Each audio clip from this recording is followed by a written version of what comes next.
everybody, my name is Savannah and welcome back to my booktube channel. So today I've decided to do the wine book tag, which was created by the Boho Reader, I believe.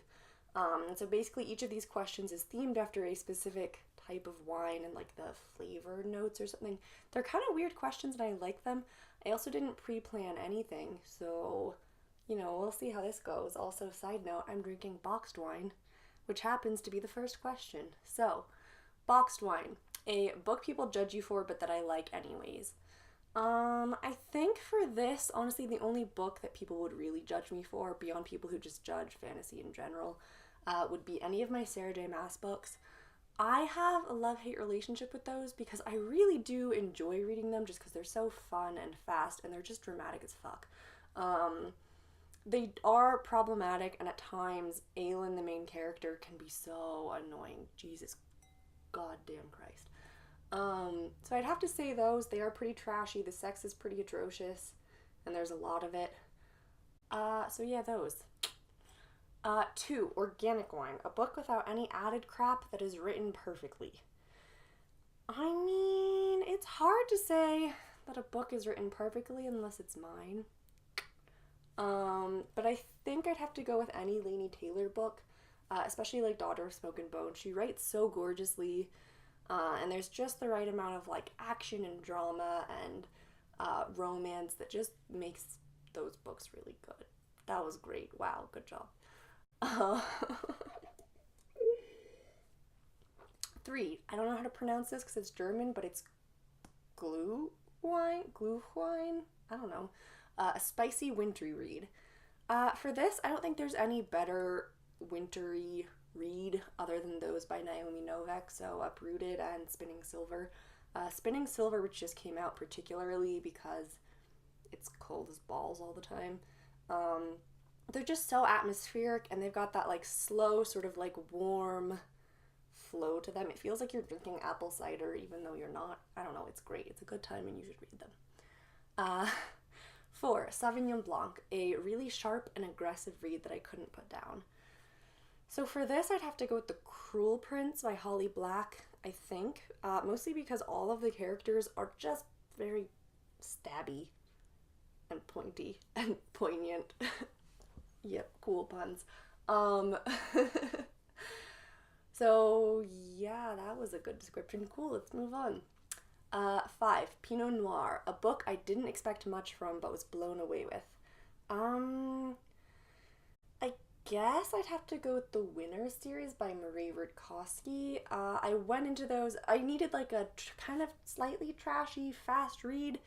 They ended up not really being that trashy, they were just dramatic as hell and they were very quick. And so I ended up really enjoying those. When I am in a reading slump, those are a good sort of like a throwback to, just because you can fly through them so quickly. So I guess I'd go with that. What's next? Chardonnay, the worst wine. Fuck Chardonnay. Why does it taste like butter? No. A good summer read that is super zesty.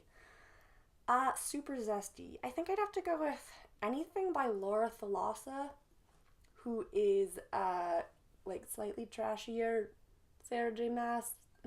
She's not trashier. You know what? She deserves better. Sarah J. Maas is trashy Laura Thalassa, and everybody knows it.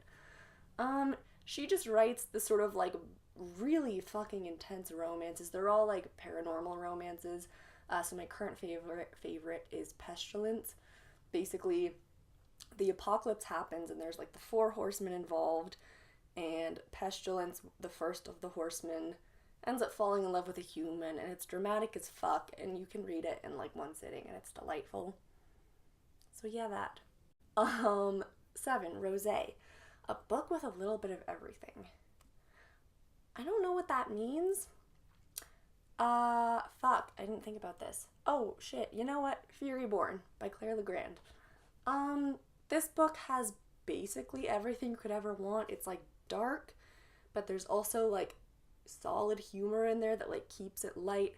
There's like romances that are both like dark and very like sexually charged, but then also different romances that are like sweet and caring, and then there's like action and punching and stabbing, but then also like politics and like why can't we all be friends? It's a good time, you should read it. Shiraz, I don't know, one of those. A full-bodied book that is dark and juicy. Dark and juicy. Shit, man, I should have planned. Fuck. Help.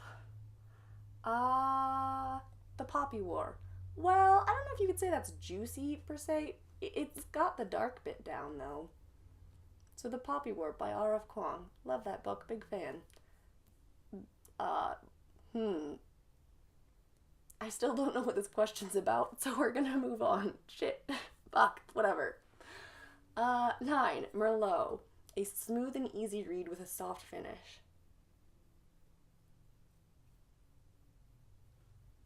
Fuck. uh, Enchantment of Ravens by Margaret Rogerson. This book, there isn't a lot of action, so I guess it is pretty smooth that way. It's a lot more sort of like intrigue and rules of magic focused. And there is a really solid slow burn sort of enemies to lovers romance. So I guess I'd go with that because it's never really like running and punching and kicking type stuff. It's all a lot more subtle than that. So I guess I'd have to go with that book. Also fairies. So, you know. And then Champagne, favorite book. Probably either Golden Sun by Pierce Brown or Nevernight by Jay Kristoff. One of those. I don't know. I'll make up my mind at some point. Just kidding, I won't. Bye. Fuck.